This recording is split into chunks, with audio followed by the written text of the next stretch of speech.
may be seated.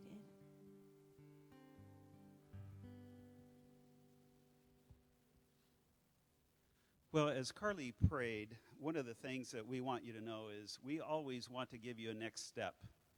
And for you, it may be purchasing Steve's book before you leave tonight.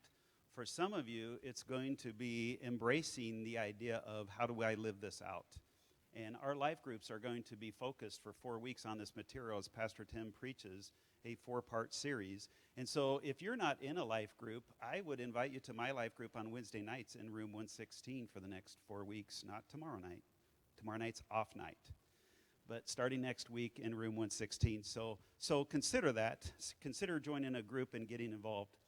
Well, I get the privilege of introducing Steve tonight, and Steve and I had not known each other in any way via text messaging, emailing, or anything until Sunday morning when he arrived. And honestly, instantly there was a bonding that took place. We had a little interaction, and I didn't know if it was a spiritual bonding of brothers or exactly what it was. I don't know. I don't have the gift of discernment.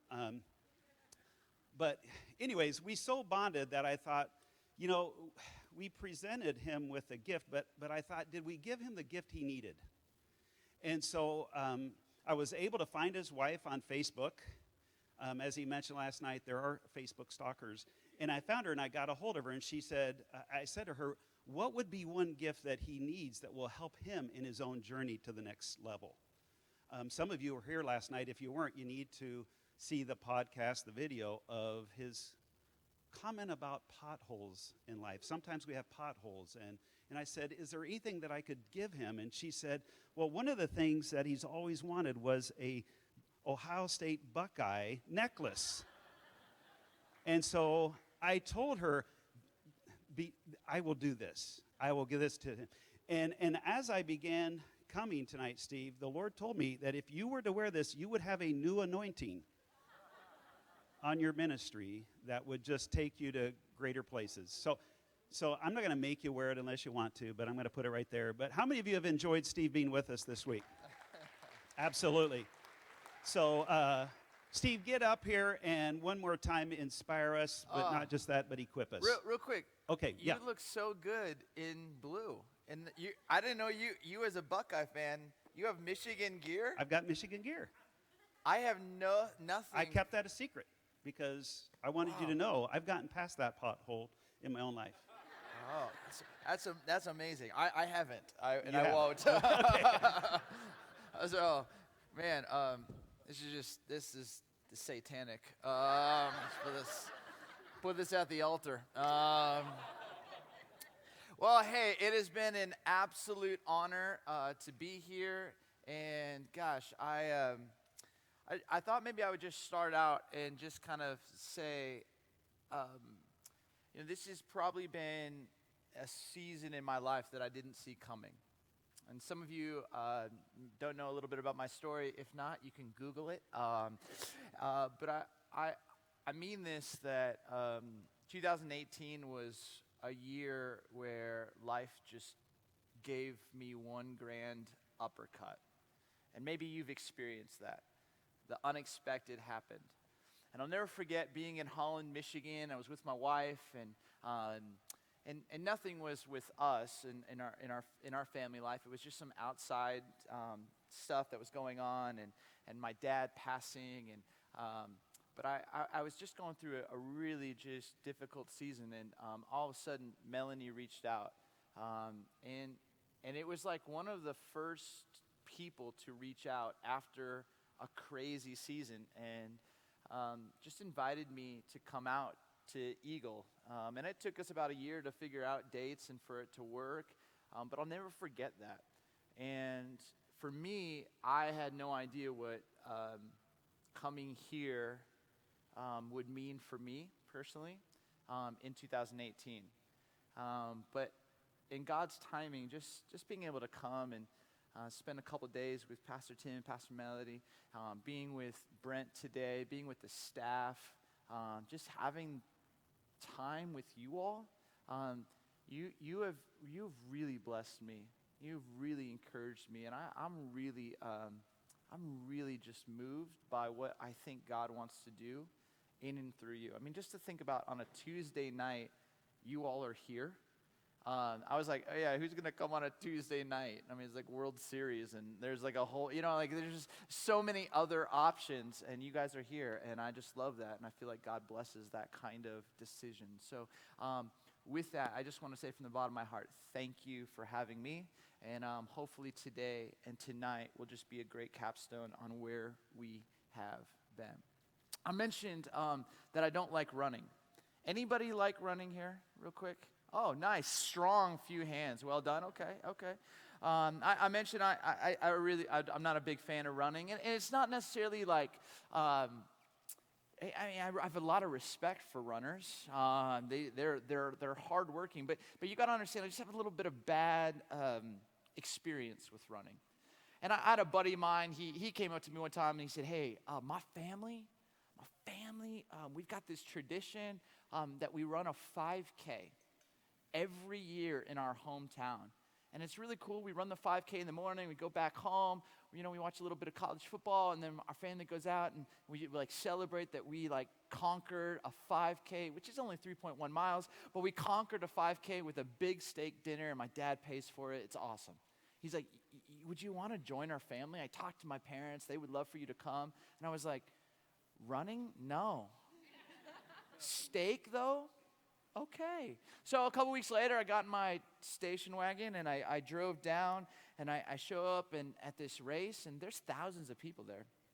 And this is like just a big deal. And I see my friends and their family, introduce myself, and it's great. And I see just people kind of stretching, and I see porta potties, and I'm like, that's smart. So I walk over to the porta potties, and I come out of the porta potties, and I can't find my friends. And so I'm looking for them, but I'm starting to be like herded towards the starting line. And I'm like, okay, and it's amazing with races. I don't understand, but like everyone just strips down, like really, like they're throwing like Nike jackets on the side, and I'm like, man, this is crazy. And I should have known, because the shorts were a lot shorter, and people were wearing shoes that I can't pronounce, like Hoka or Saucony. I didn't know, and so I'm just here in my basketball shorts, and I can't find. I'm looking for my friends, my family, and then I hear like as I'm getting herded, I hear the announcer go, "All right, runners, 5, 4, 3, 2, 1, go!" And I just start taking off running, and I'm like, man, I'm running. I'm looking for my friend, looking for his family, can't find him. I'm just running, and I'm like, I'll meet him at the finish line. Just running. I feel like I've been running a long time, and what's really frustrating to me is that there's a guy in his 70s who's ahead of me, and he looks like he's having the time of his life, and it's just easy for him, and it's making me a little bit bitter. And so I finally look at this guy, and I'm like, "Hey, man, feel like we've been running a long time. How much farther do we got?" And he looks at his watch, and he goes, "Oh, brother, we just hit the 5-mile mark. We got 8.1 to go." I said, "I thought this was a 5K.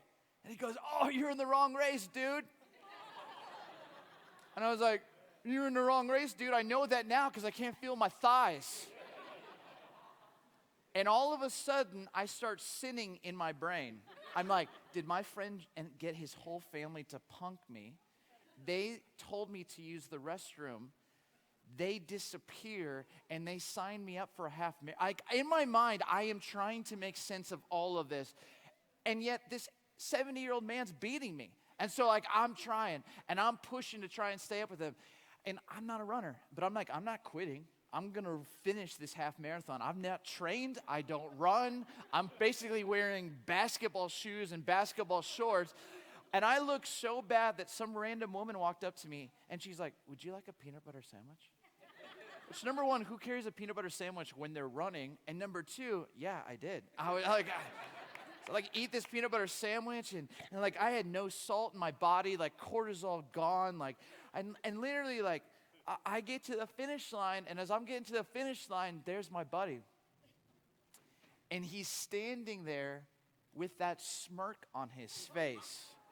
Yeah, you know what that smirk is like. You've seen it with your kids, and you're like, you get close to me, and I know I'm not supposed to smack you, but I want to. You know what I mean? Like you have, and he's just looking at me, and I'm like, and I cross the finish line, and he goes, "Dude, you ran the wrong race." And I'm like, I know I did. And he's like, we were trying to get your attention, and I'm like, oh, I didn't hear you. I didn't hear you at all. We go to like dinner, I can't even enjoy the ribeye. I'm like, this is just, I wake up the next morning after driving back, and I wake up, and only those of you who have run a marathon or a half marathon, like understand what this is like. It's so painful to walk forward. I couldn't even, like my body couldn't even walk forward. I had to walk backwards. It felt more comfortable. Like I was doing like the poor man's moonwalk. And I moonwalk to my chair, and I get my Bible, and I start to like just read. And in this time, like to me, the greatest worship song ever is one song by Delirious, and it's called Obsession. And it's 9 minutes of like pure, unadulterated, honest, profound goodness. And I probably listened to that song every day for 9 straight years. And it would just be on repeat. And I would just play it. And I would sit, and I don't know what was going on. I get my Bible, and maybe I was reading the book of Revelation. I don't necessarily know what I was reading. But I do remember in my journal, I had it open, and I'm playing, and the song's like, and my heart burns for you.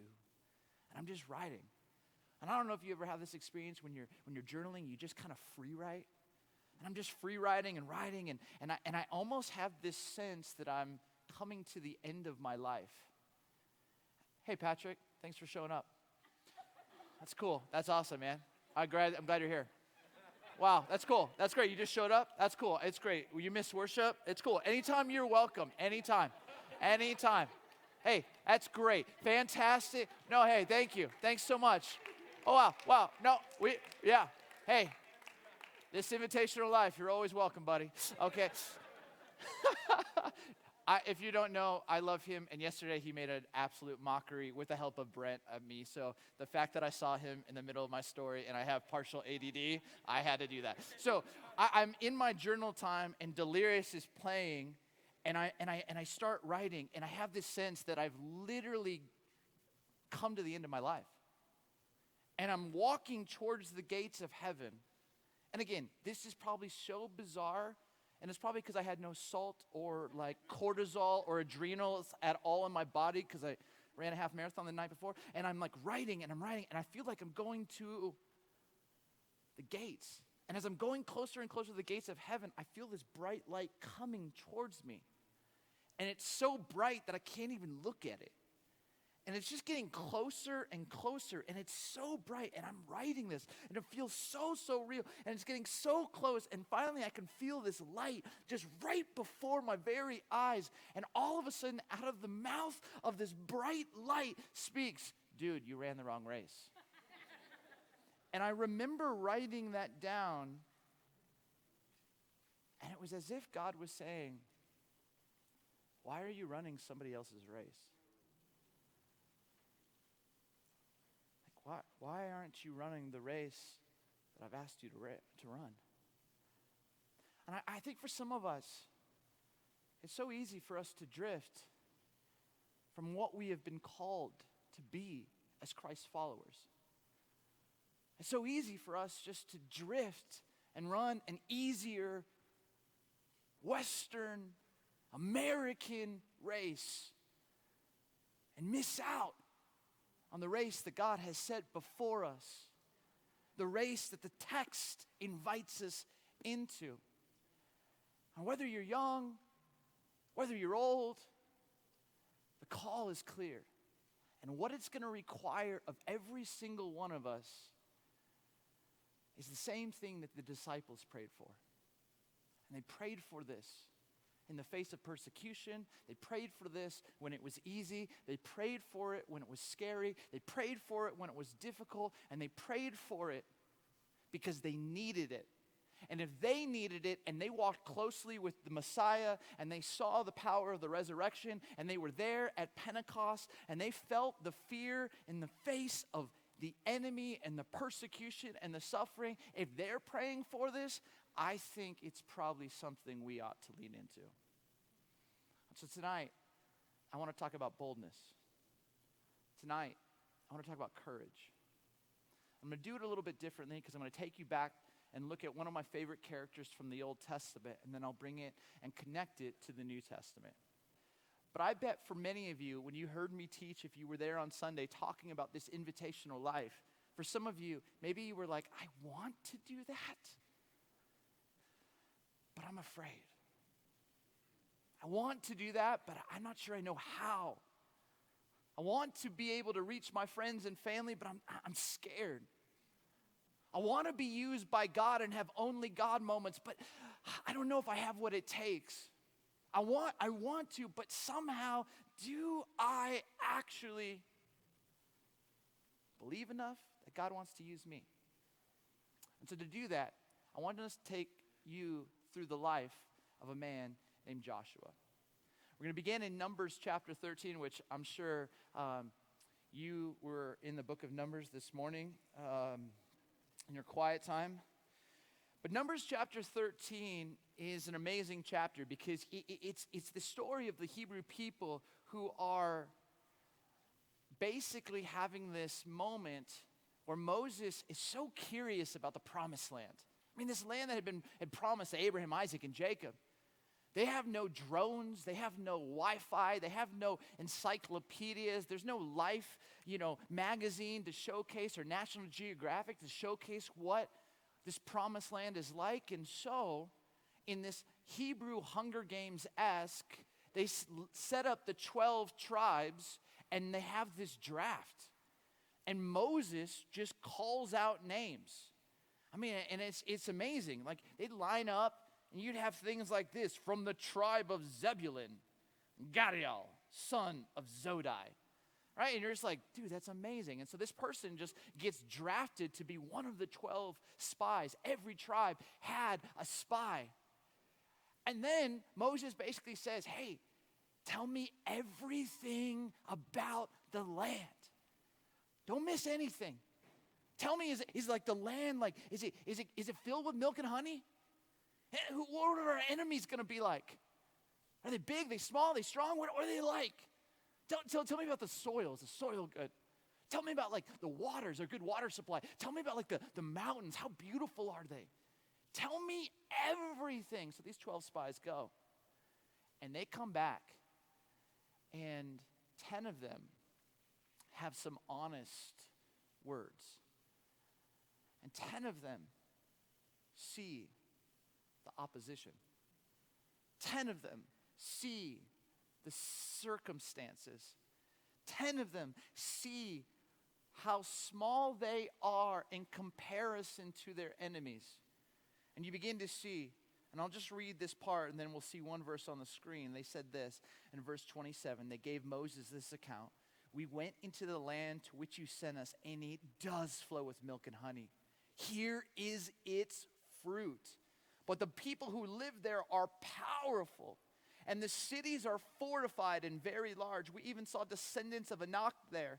The Amalekites live in the Negev. The Hittites, Jebusites, and Amorites live in the hill country. And the Canaanites live near the sea and along the Jordan. And then Caleb silenced the people before Moses and said, we should go up and take possession of the land, for we can certainly do it. But the men who had gone up with him said, we can't attack those people. They are stronger than we are. And they spread among the Israelites a bad report about the land they had explored. They said this. I'm just going to see it up on the screen.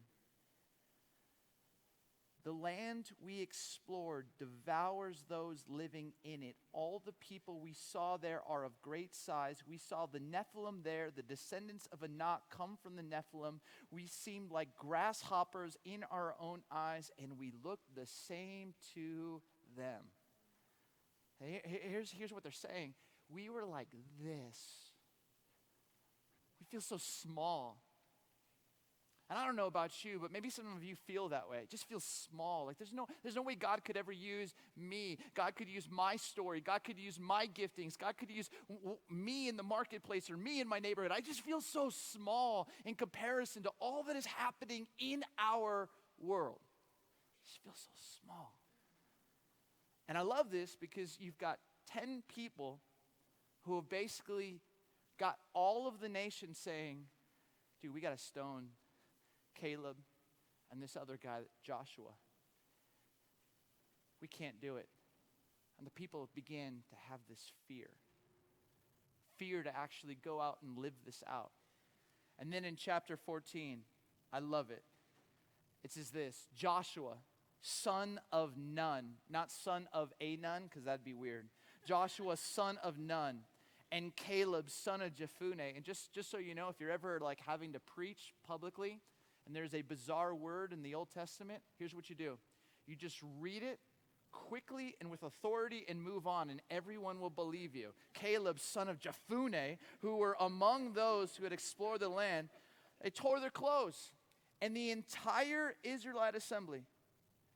And the land we passed through and explored is exceedingly good. If the Lord is pleased with us, he will lead us into that land, a land flowing with milk and honey, and will give it to us. Only do not rebel against the Lord, and do not be afraid of the people of the land, because we will devour them. Their protection is gone, but the Lord is with us. Do not be afraid of them. But the whole assembly talked about stoning them. I think this is an amazing moment. And I think it's so amazing because Joshua does not have a vision for what his life will be. Joshua does not know at this moment that fast forward a number of years, he is going to be the leader of the Hebrew people, which I think is really, really fascinating. But I think when Moses ends up needing to find a successor, he's thinking, who could actually make the hard calls? Who, when there's a whole bunch of critics, has huge faith? Who, in the midst of so much opposition, sees an opportunity for God to do what only God can do? And I began to really think about this, because what ends up happening so often is that so many Christ followers, sincere Christ followers, miss out on something. We do not control much. We do not control much. But there is one thing that every single one of us has control over. And it's right now. It's right now. The only thing that you literally have control over is right now. Is the present moment. And I think this is really, really important. How you choose to live in the present moment prepares you for what God has in store for you. And when you have moments that you miss and you allow fear to win, what ends up happening that most people do not understand is it stunts them for what God has prepared for them. Does this make sense? So every moment, whether at the marketplace, whether it's Starbucks, whether in your neighborhood, every whisper and prompting that God gives to you, it matters. Because how you choose to lean in and trust, it's building up the faith for what God has for you that you can't even see. Here's the thing, most sincere Christ followers are living in the past. And they're thinking about all the stuff that they did. And they're going into the present reality with their backs towards the present, focusing head and heart on what yesterday was. And some of you aren't thinking about the past. Some of you, you're not living in the past and you're not living in the present. You are stressing and worrying about tomorrow. And you're thinking about tomorrow. And you're thinking about in 2 years. And you're thinking about in 10 years. And you're thinking about all of the pressures and of finances. And what ends up happening is you miss out on right now. This whole way of life is centered around shame. And this whole way of life is centered on worry. Worry, anxiety, stress, shame, pain, sin, all of that. And the truth is, you miss what God has for you right here and now. You think about David, we celebrate this, that he fought a giant. And that's the story we tell. He fought a giant. And it's an amazing story. But can I tell you one thing? I guarantee you, David does not fight that giant if he wasn't faithful when he was a shepherd, and he writes about this, that when a bear came after one of his sheep, David said, I went after the bear and I killed it. And when a lion came after a sheep, I went after it and I killed it. This is like Packers fans' favorite verses. But here's the thing that you got to understand is he was faithful in that moment, and it was preparing him for something he didn't even know would come. That there was a 9-foot Philistine that was taunting, and he was like, God protected me from a bear and from a lion. This is just like that. See, here's the thing. Every day, God has given you invitations and opportunities. And here's what I want for you. I don't want you just to be a safe, nice, easy, comfortable church. I want you to be a church of significance. And a church of significance is a church that it lives with a deeper purpose and a deeper meaning. And here's the thing, a church of significance owns the moment.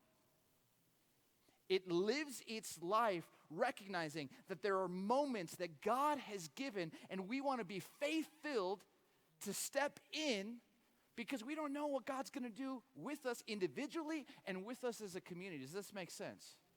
And you got to think about it. What ends up keeping me up at night?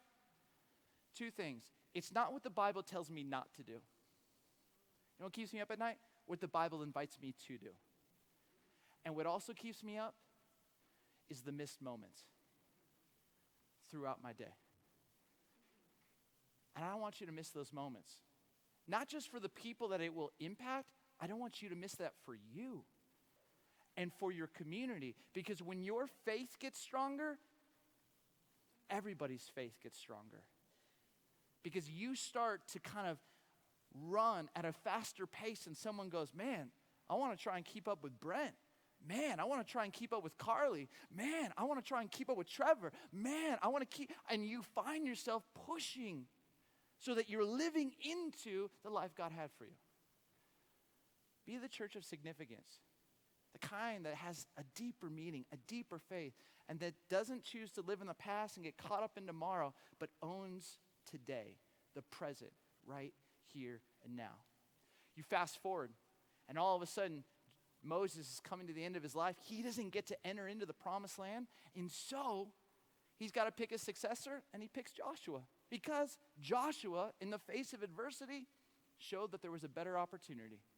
And now Joshua has this sense of, I got to follow Moses? Are you kidding me? Like, can anybody name who followed John Wooden as head coach of UCLA? No. Can anybody follow who took Michael Jordan's place with the Bulls? No. You know, we don't often remember the people who followed greatness. And all of a sudden, Joshua is so human. He's like, I don't think I can do this. I don't know if I can lead. I don't know if I can live up to this. And God, in his kindness, just speaks a word that I think is a word for you today. A word that I believe and I have been praying and I am hoping that maybe you will hear, you will receive, you will let it sit in your heart, and a word that maybe will capture you, remind you, compel you, push you to live way outside your comfort zone. Joshua chapter 1, God says these words, and what's so amazing is there's so much that he says. He just tells Joshua, man, I'm never going to leave you. I'm not going to forsake you. As I was with Moses, I'm going to be with you. Wherever your feet go, I'm going to bless you. And then he says a phrase 3 times in 4 verses. And maybe some of you have this verse highlighted. Maybe you've seen it in your house. Maybe you've seen it around the church. But it just simply says this: be strong and courageous, Joshua, because you will lead these people to inherit the land I swore to their ancestors to give to them. Be strong and very courageous. Be careful to obey all the law my servant Moses gave you. Do not turn from it to the right or to the left, that you may be successful wherever you go. keep this book of the law always on your lips. Meditate on it day and night so that you may be careful to do everything written in it. Then you will be prosperous and successful. Have I not commanded you? Be strong and courageous. Do not be afraid. Do not be discouraged. For the Lord your God will be with you wherever you go. 3 times in 4 verses, God tells Joshua, be strong and courageous. Be strong and very courageous. Have I not commanded you? Don't be afraid. Do not be discouraged. Be strong and courageous. And I need you to know that this phrase became the battle cry for the Hebrew people. In Hebrew, this phrase is Rak Shazak. It just is so fun to say. And the whole nation, they would find themselves just standing and they would sway. It was like the original jock jams, you know? It was like, if you think about the 9th inning and the relievers coming in, the closer, and they played off the song, maybe like Enter Sandman. If it was me, it would be Led Zeppelin, Immigrant Song, like, ah, ah. I would just get fired up with that, right? And I'd walk in and totally give up a home run. Our team would lose, but I would be pumped. But this was the song. The whole nation would be saying and screaming, Rak Shazak. And this idea to be strong and courageous, not in ourselves, but in the God of all creation. And this became my battle cry of 2018. This became something I held on to. This became something that I would wake up early and I would be walking in a nature preserve by myself, and there would be moments I would scream at the top of my lungs, Rak Shazak, God, I need to be strong and courageous in you. You want me to do the right thing. Show me the way. I don't want to miss this moment. And there are moments for us that I go, man, I think some of us, we don't have a battle cry. And you leave this place, you're going into battle. And sometimes it wasn't just this a moment where I could scream out Rak Shazak. I'll be really, really honest. Sometimes it was the outcry of my heart. And there were moments that I didn't feel like I could scream it because I was so afraid. And I would literally whisper it, like Rak Shazak, trying to believe that God somehow would give me his supernatural strength and courage to live into this moment. And there were these moments for me that I began to recognize, man, this is what God wanted for Joshua. Not for him to go, you got it. You can lead it. You're so awesome and gifted. What he wanted was a heart that was so dependent on him. Can you imagine if this church had that? All of us just going, God, I want my strength and my courage to come from you. I don't think we'd miss moments. A number of years ago, I found myself getting invited to go to the Vatican. And when I went to the Vatican, I thought to myself, man, you know, maybe I should bring a gift for the Pope. And I thought to myself, maybe I should bring him a Bible. But then I thought, he's probably got a lot of Bibles. And then I thought, maybe I should bring him a candle. But the dude has a lot of candles, I'm sure. I don't, what do you bring someone who's leading 1 billion people? You know, like, I don't know. And so I thought, being from Chicago, I should bring him a gift that maybe he might wear because he's around a whole bunch of Cardinals. And I thought I would just bring him a Cubs jersey. And so I gave him a Cubs jersey. And I'm just having this moment. We're talking. And then he looks at me. And he just looks at me. And his eyes are just so focused on me. And in this kind of broken English, he simply says, preach. The world needs better preaching. Preach. Never stop preaching. Preach the good news. Preach Jesus. Don't stop preaching. Blessed is the man who speaks the good news. And I was like, what in the world? I'm bringing you a Cubs jersey and you are speaking into my life? And I'm literally like sitting on the flight. I'm in like 32D, which is like the, or DEF, sorry. I'm in 32E, the middle seat, which is like the worst seat, like basically back up against the bathroom, flying home from Rome. And it's like 2 a.m, and I'm like, I can't forget this. And so random person beside me who had been leaning on me, and I like move their head, I climb over them, I get up, get my journal, close it, jump back, and I just start to write this. I didn't want to miss out on this story. I get home, I share it with my wife, what I wrote down. And she looks at me and she goes, well, what are you going to do? I'm like, I'm going to just preach. I'm not going to stop preaching. I'm going to keep preaching good news. And in this moment, it was like God gave me this fresh reminder to be strong and courageous. And here's my hope. For some of you, you're just going through your day and you don't have that battle cry, or you don't have that outcry of your heart, or you don't have that vision for how you want to live. And so what happens is the lies of the past and the lies of the enemy or the worries of tomorrow become the loudest voice in your life, and you miss out on what God wants for you. But when a church of significance understands the vision that God has given to them individually and corporately, then they leave a building and they never stop declaring God's promises like Rock Shazak.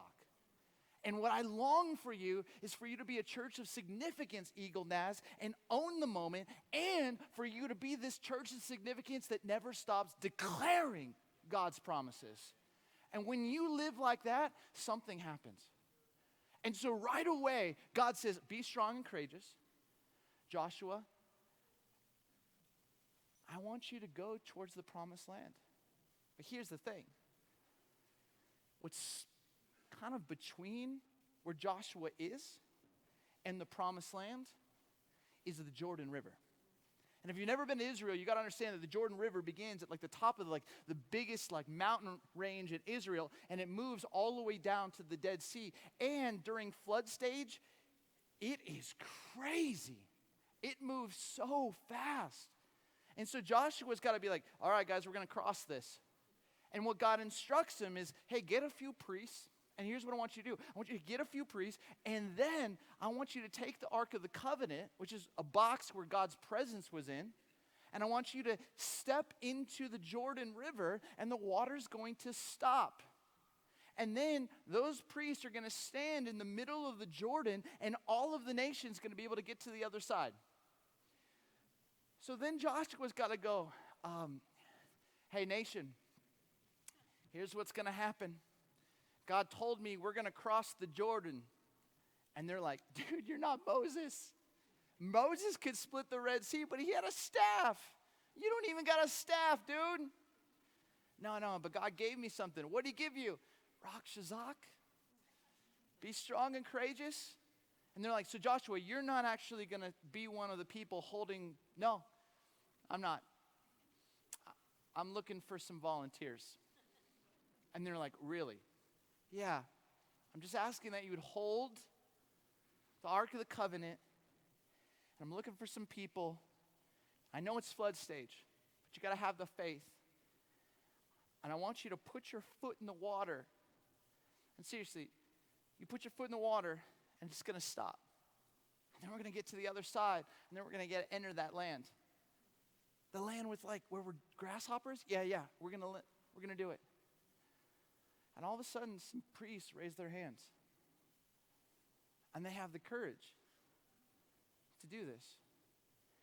And I just can't imagine them looking, holding, and wondering, going, dude, I really hope God's with Joshua. I really hope, because this is going to be really embarrassing, and I'm going to drop God's presence. And they do it. And all of a sudden, the nation gets to the other side, and they're like, God's with this man. It's amazing is because Joshua owned a moment, Joshua declares a promise, and then Joshua gives an invitation for other people to demonstrate faith. And when they demonstrate faith, it works, and people are like, unbelievable.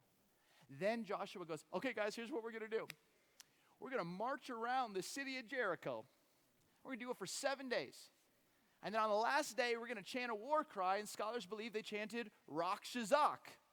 And we're going to chant that, and it's all going to come down. Let's go.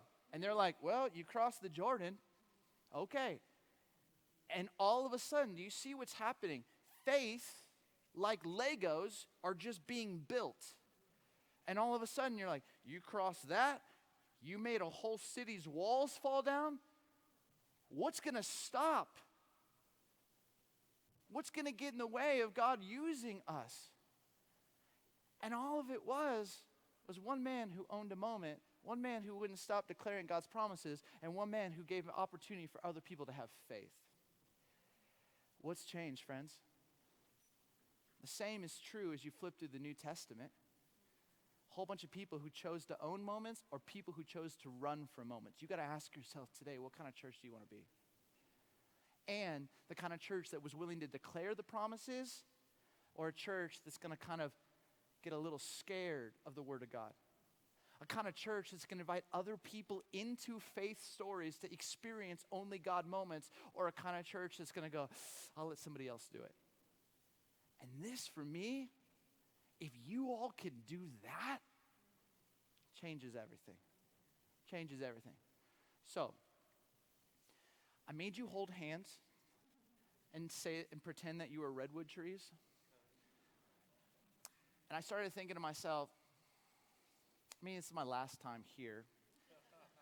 I'll probably never be invited back anyway, so let's just go out with a very bizarre bang. Okay, and now you're all sitting here going, what in the world? So here's what I'm thinking. I'm going to invite you all to stand up right now. Tentatively, people are like, wait, what in the world is going on? Here's what I'm thinking. I think that you all are at a moment. A moment for the history of this church. And I can say that as an outsider. I can say that for the last few days, I've just been kind of observing, watching, spent 4 hours with the staff here today. Been blessed being here Sunday night, obviously Sunday morning, Monday night, tonight. And I think you all are standing at the base of the Jordan. And you leave this place, and there's opportunity. And you leave this place, and you head into your neighborhoods, and you head into your marketplace, and you head into your schools, and there's opportunities. Opportunities for you to be a church of significance that owns the moment, and an opportunity for you to be a church of significance that declares God promises.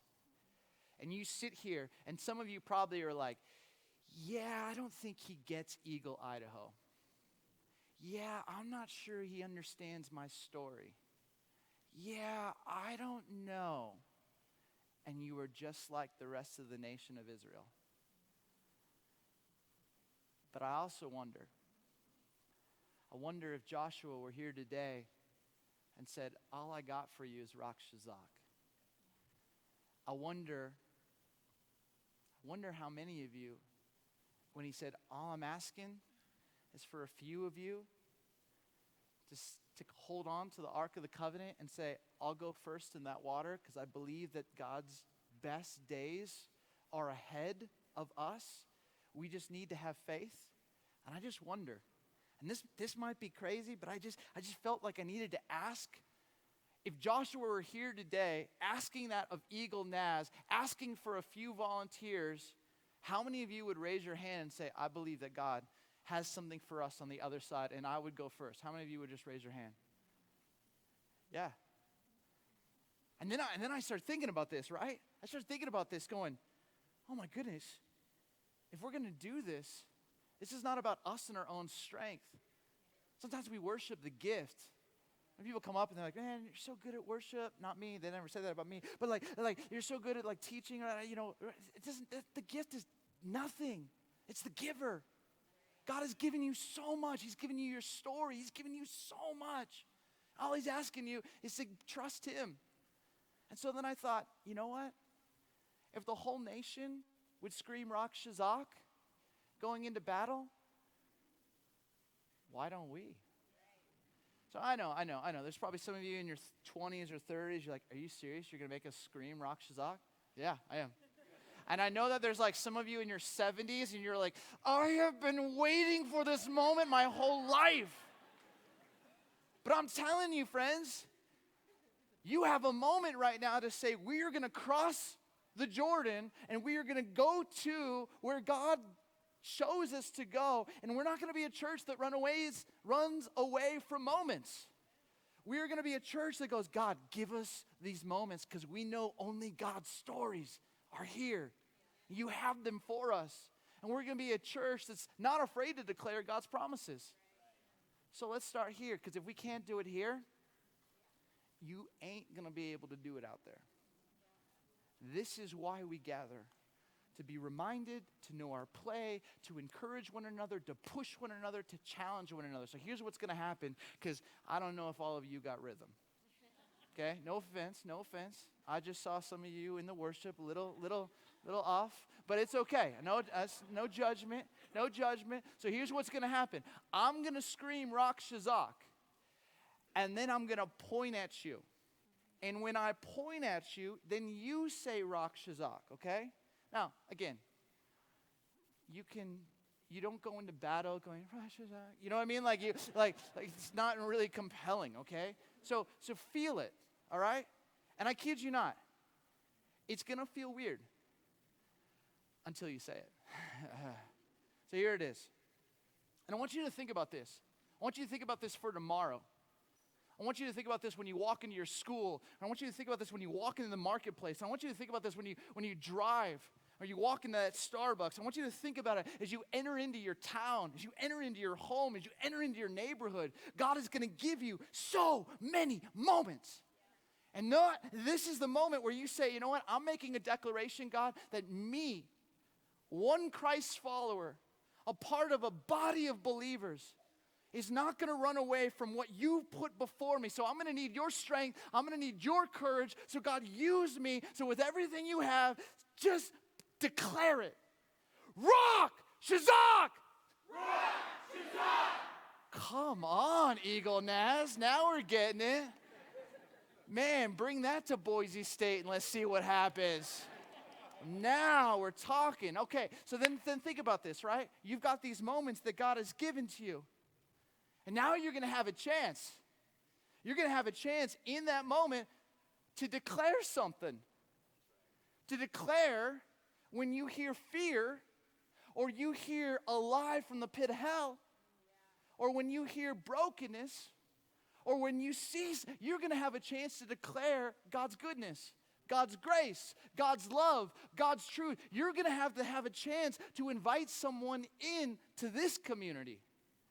And when you live like that, you are giving someone the opportunity to cross over into a new story, into a new chapter, into a new life, into a new hope that's found in Christ alone. And when you do that, let me just give you a vision. Someday when you get to the end of your life, I wonder, and I'm not saying this is biblical, it might be so heresy, but again, I'm not coming back. But like, here's the thing. I wonder if like when we get to heaven, like God's just going to say, hey, come with me. I just imagine like God just walking and just saying, hey, see them? They wouldn't have been here if you didn't own that moment. And they might not have been here if you didn't declare that promise and make that invitation. And you know what? Look at them. You took a risk.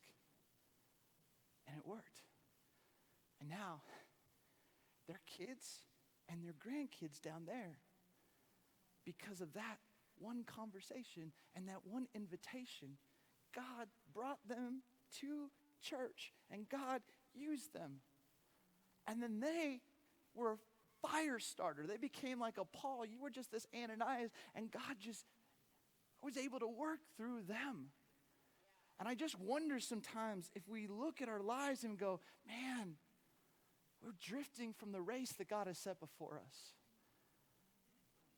So when God gives you these moments, have the strength, have the courage to declare the truth, to declare the promises, to make the invitation, and let's see what God does. So, with everything you have in you, rock! Shazak! Rock! Shazak! Dude, this is so awesome. Okay, we just have to do it one more time. One more time. All right? Araya, Chloe, can you help me? You want to walk on stage? You got Araya over here, Chloe over here. Is that okay? Come on. All right, okay? All right. So I'm going to count to 3. We're going to say it, and then we're going to point to them, okay? Because, so precious. All right, ready? All right, ready? So I'll go on 3, okay? So 1, 2, 3. Okay, 1, 2, 3. Rock! Shazak! Rock! Shazak! Okay, so here's how I want you to think. Now, you've just said that. You've just declared it. And here's what we're going to do.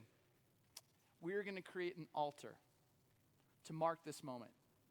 Because when they crossed the Jordan, they marked a moment. And here's what I'm going to invite you to do. If you really want this, now they're like, hey, what are you going to make us do now? At the altar, Brett and I just had this idea of just taking Post-it notes. And here at the altar, there's pens. But maybe what you'll do is just kind of think.